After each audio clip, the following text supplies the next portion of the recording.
හිරු TV නරඹන ඔබට හොඳ අවස්ථාවක් ලැබෙනවා මේ එළඹෙන වෙසක් පුන් පොහෝ දවසේදී.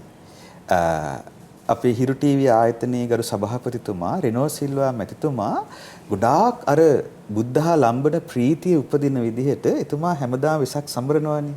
දැන් මට මතකයි ගිය අවුරුද්දේ හිරු ටීවී වෙසක් මංගල්‍යයේ තිබුණේ සේරුවිල මංගල රජමහා විහාරස්ථානයේ.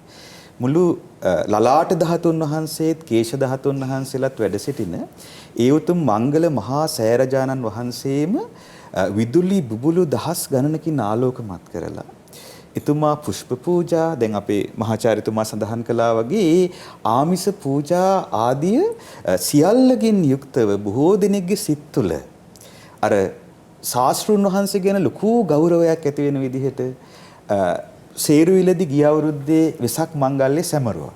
ඒත් එක්කම අපේ කපිලවස්තු ධාතුන් වහන්සේලා අපි බොහෝම ගෞරවයෙන් මේ වෙලාවේ සිහිපත් කරනවා අපේ අති ගෞරවාර්හ වස්කඩුවේ ශ්‍රී මහින්ද වංශාභිධාන අපේ මහානායක මාහිමිපාණන් වහන්සේ ඒ උතුම් ධාතුන් වහන්සේලා වැඩමවාගෙන සේරුවිල පින්බිමට වැඩම කළා. දින ගණනාවක් මිනිසුන් සදහෙන් වන්දනා කළා. මම හිතන්නේ ඒ අවස්ථාවම මේ වෙසක් පුන් පොහෝ දිනේත් අපිට දැනගන්න ලැබුණා අපේ ගරු සභාපති තැන්පත් රෙනෝ සිල්වා මැතිතුමා මුල් වෙලා මහියංගනයේ පුදබිමේ ඒ භාග්‍යවත් බුදුරජාණන් වහන්සේගේ ප්‍රථම ලංකා ගමනේ සිදු වුණු ඒ සම්බුද්ධ කේශ ධාතුන් වහන්සේලා වැඩ සිටින පළමු වරට මේ සුමන සමන් දෙව්නිරිඳුන් විසින් තැනෝවායයි කියන ඒ උතුම් මහියංගනය රාජමහා විහාරස්ථානයේ වැඩ සිටින උතුම් සෑරජානන් වහන්සේ අභියස මේ වෙසක් පුන් පොහෝදා හිරු ශාක්‍ය සිංහ මංගල්‍ය පැවැත්වීමට කටයුතු යොදලා තියෙනවා කියලා. ඉතින් එතනදී අර කපිලවස්තු ධාතුන් වහන්සේලාත් ජීවමාන බුදුරජාණන් වහන්සේ වඩිනවා වගේ මහියංගනයට වැඩම කරනවා.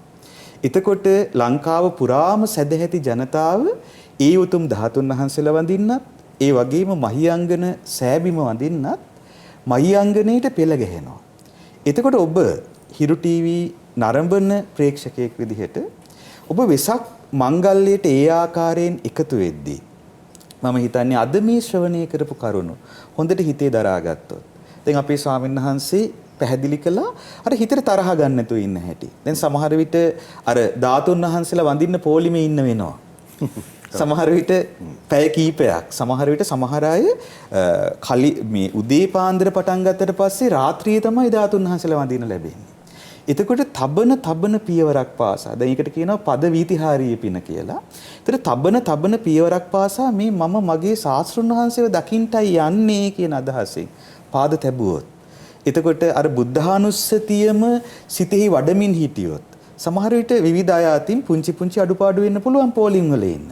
එතකොට ඒව ගැන හිතන්නේ නැතුව මේ වෙලාවේ මම ශාස්ත්‍රුන් වහන්සේව දකින්නයි යන්නේ කියන අදහසින් අර බුද්ධානුස්සතියෙන් මගේ ශාස්ත්‍රුන් වහන්සේ රාග දේශ මොහ දුරු කළසේ කරහන් වනසේ ආදී වශයෙන් සිහි කරමින් ගිහිල්ලා මහියංගනේ පින්බිම වැන්දොත් ඒ වගේම අර උතුම් කපිලවස්තු ධාතුන් වහන්සේලා වන්දනා කළොත් මම හිතන්නේ දිල්ෂාන් අප්‍රමාණ පිනක් සහ අර සතුට උපද ගන්න පුළුවන්. දැන් අපි හිරු ටීවී නාලිකාවේ දකිනවා අර වයසක උපාසක අම්මලා කියන ප්‍රකාශ. එතකොට පේනවා අර මුළු හිතම සතුටින් පිරීලා ධාතුන් වහන්සේලා දැක්කට පස්සේ